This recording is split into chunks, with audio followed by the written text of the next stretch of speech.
untuk melamar ke sebuah klinik di Surabaya. Ia bernama Susanto. Terungkap ia sudah 2 tahun menjadi dokter gadungan di klinik milik PT Pelindo Husada Citra atau PHC Surabaya. Aksi Susanto ini berawal pada April 2020 silam, di mana PT PHC Surabaya saat itu tengah membuka lowongan pekerjaan pada bagian tenaga layanan klinik sebagai dokter first aid. Susanto yang mengetahui info lowongan itu memutuskan untuk melamar pekerjaan. Kemudian ia berselancar di dunia maya dan mencari identitas dokter sesuai kriteria secara random yang digunakan untuk bahan melamar. Saat itu ia menemukan identitas ijazah bernama Dr. Anggi Yurikno. Ia hanya mengganti foto dan kemudian mengirimkannya ke HRD Rumah Sakit PHC Surabaya. Ternyata aksi tipu-tipunya ini berhasil. Susanto pun mendapat panggilan dari pihak PHC untuk melakukan sesi wawancara secara daring. Wawancara ini digelar pada 13 Mei 2020 bersama beberapa calon karyawan lainnya. Demi memastikan seperti dokter sebenarnya, Susanto lalu memalsukan foto dari satu bundle data, yakni lampiran CV yang berisikan surat izin praktek dokter, ijazah kedokteran, kartu tanda penduduk, dan sertifikat Hipercare yang mana seluruhnya ia peroleh dari Facebook.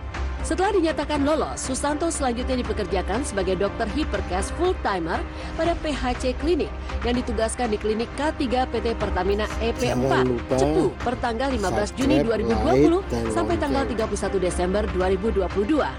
Selama Susanto bekerja, ia mendapat upah sebanyak 7,5 juta rupiah per bulan dan beberapa tunjangan lainnya.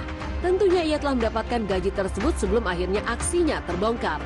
Akibat ulahnya tersebut, PHC Surabaya merugi hingga 262 juta rupiah. Aksinya menjadi dokter gadungan akhirnya terbongkar saat pihak PHC meminta berkas persyaratan lamaran pekerjaan Susanto lagi.